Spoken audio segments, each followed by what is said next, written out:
आओ हुजूर का हुलिया, तुम एक देहाती औरत से हुजूर का हुलिया सुनाओ।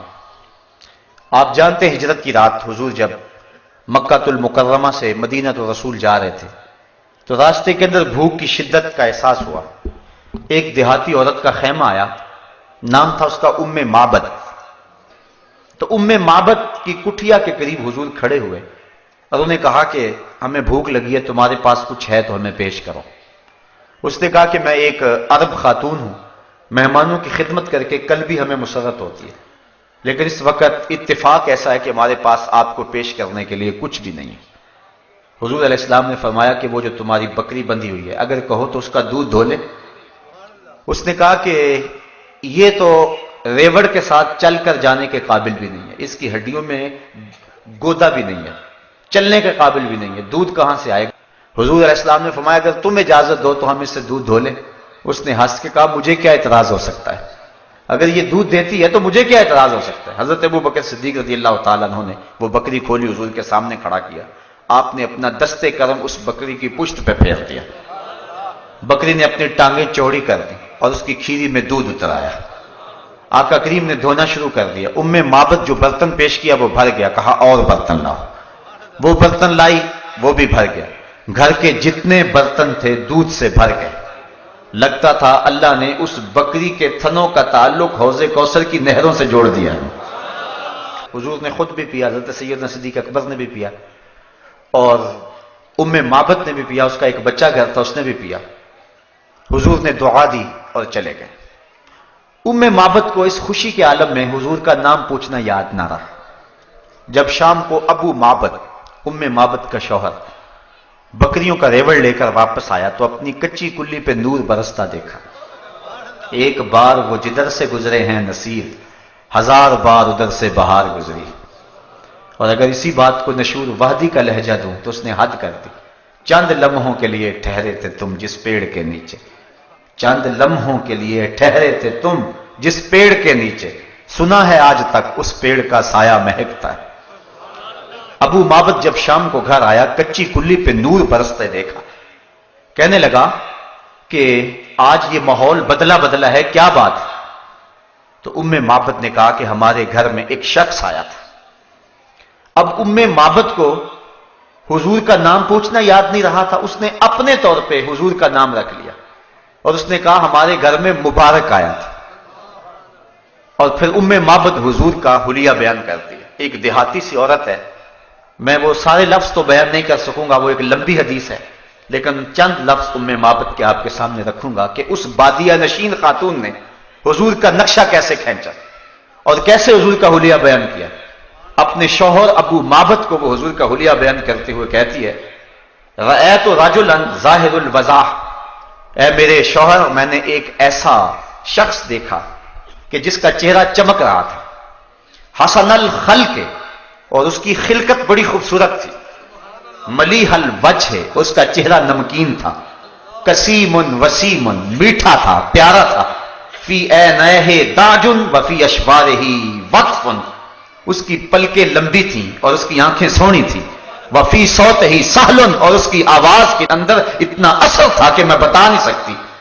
उसने हुजूर के हुलिये में एक लंबी गुफ्तगू की, लेकिन आखिरी 2 लफ्ज जिसके लिए मैं ये हदीस पढ़ने लगा हूं और आपको लुत्फ आ जाएगा, मैं कहता हूं सारी नस्लें उम्मे माबद के इन 2 जुमलों पे कुर्बान। उसने जो हुजूर का हुलिया और हुजूर का नक्शा खींचते हुए बयान की, उसने कहा मेरे शौहर जाहिरुल वज़ात, वो चमकदार रंग का मालिक था, मलीहल वजह, नमकीन हुस्न का मालिक था, कसीमुन वसीमुन, अल्लाह अकबर, वो उसकी आंखों में चमक थी, उसकी पलकें लांबी थी, उसके अबरू जुड़े हुए थे।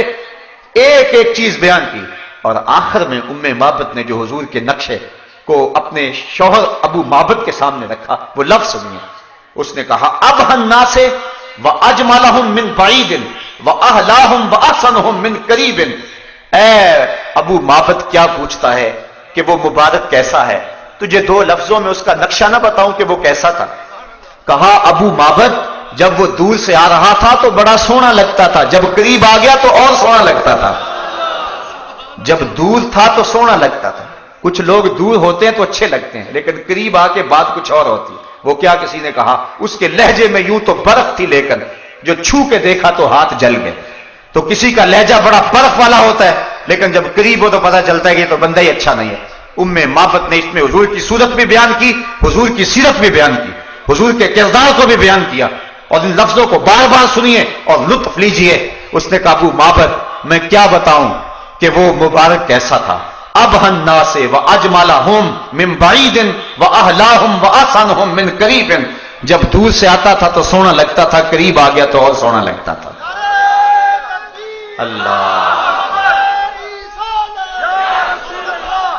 مکھ چند بدر شاشانی ہے, متھے چمک دی لاٹ نورانی ہے, کالی زلف تے اکھ مستانی ہے, مخمور اکھی ہیں مد بھریاں. کہا جب دور تھا تو سونا لگتا تھا, قریب آ گیا تو اور سونا لگتا تھا.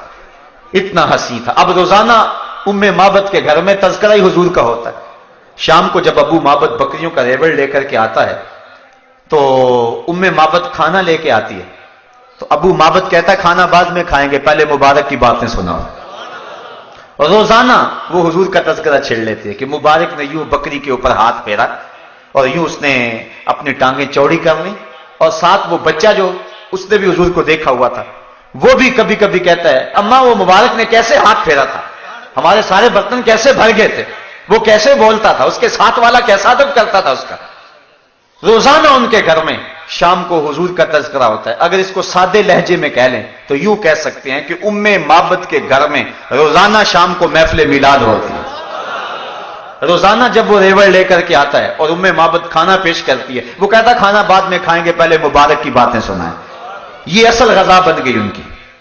ایک دن قریب بستی سے سودا سلف لینے کے لیے ام مابت اپنے بچے کے ساتھ گئی, لیکن وہاں سے سودا نہ ملا تو آگے چلی گئی اور شہر مدینہ میں پہنچ گئے. اسے نہیں پتا تھا کہ مبارک یہاں آیا ہوا ہے. وہاں پہنچی, سودا خرید رہی ہے, اچانک بازار سے حضرت ابو بکر صدیق رضی اللہ تعالی عنہ گزرے. ام مابت کی نظر تو نہ پڑی لیکن بچے کی نظر پڑ گئی. فصاحت طفل یا اماہ ھذا صاحب المبارک. اس بچے نے چیخنا شروع کر دیا, کہا امی وہ مبارک کے ساتھ جو ساتھی تھا وہ جا رہا ہے, وہ جو مبارک کے ساتھ اس نے بندہ تھا وہ جا رہا ہے. ام مابت دوڑ کر کے حضرت ابوبکر صدیق کے پاس جا کھڑی ہو گئی اور کہا این المبارک, مبارک کہاں ہے, مبارک ہے, تم تو مل گئے ہو, مبارک کا بھی پتہ بتاؤ وہ کہاں ہے. اب حضرت ابوبکر صدیق رضی اللہ تعالیٰ عنہ 2 لمحوں کے لیے پریشان ہو گئے کہ یہ کس مبارک کا پتہ پوچھ رہی, چونکہ انہوں نے نام تو اپنے طور پہ رکھا ہوا تھا. تو کہا مبارک کہاں ہے. حضور سیدنا صدیق اکبر نے فرمایا کیا پوچھ رہی ہے. کہا اس دن مبارک جس نے بکری کے اوپر ہاتھ پھیرا تھا, آپ سمجھ گئے یہ تو وہ بادیہ نشین عورت ہے. کہا آؤ تمہیں مبارک کے ڈیرے پہ لے چل. حضور علیہ السلام سینے مسجد نبوی میں بیٹھے ہوئے تھے تو ام مابت اور اس کا بچہ حضرت ابوبکر صدیق کے ساتھ جا رہے ہیں. جب حضور پہ نظر پڑی تو بچے نے کہا اے امی وہ دیکھو مبارک بیٹھا ہوا ہے. اور پھر حضور علیہ السلام کی صحبت میں انہوں نے کچھ وقت گزارا اور ایمان کی دولت نصیب ہوئی اور واپس پلٹ آئے. شام کو جب ابو مابت بکریوں کا ریوڑ لے کر واپس پلٹا تو کچی کلی پہ پھر دوبارہ نور برستے دیکھا. تو ام مابت سے پوچھتا ہے آج مبارک پھر آیا تھا, آج مبارک پھر گزرا تھا. ام مابت کہتی ہے نہیں. تو کہا یہ گھر کا ماحول تو بتاتا ہے کہ کوئی آیا تھا. کہا مبارک تو نہیں آیا, ہم مبارک کو دیکھ آئے ہیں, ہم مبارک کو مل آئے ہیں. کہنے لگا جلدی بتاؤ کہاں رہتا ہے. کہا جس کو دنیا محمد کہتی ہے اسے ہم مبارک کہتے ہیں. اللہ اکبر. حضرت ام مابت کی وہ بکری عام الرماد تک زندہ رہی, اور یہ حضرت عمر فاروق کے دور خلافت میں عام الرماد آیا تھا. عام الرماد تک زندہ رہی اور عام الرماد تک مسلسل دودھ دیتی رہی. اور علماء کہتے ہیں, سیرت نگاروں نے لکھا ہے کہ اس ڈیرے پر جتنے بھی گھر تھے سارے اس بکری کے دودھ کی کھیر بنا کے کھاتے تھے اور پھر بھی ختم نہیں ہوتی تھی. اور وہ کتنے سال زندہ رہی, مسلسل دودھ دیتی رہی, کیونکہ اس کے اوپر حضور کا ہاتھ جو آ گیا تھا. تو وہ عرض کرتی ابہ الناس واجملہم من بعید واحلاہم واحسنہم من قریب. میں کیا بتاؤں کتنا سونا ہے, دور سے بھی سونا تھا, قریب سے بھی سونا ہے.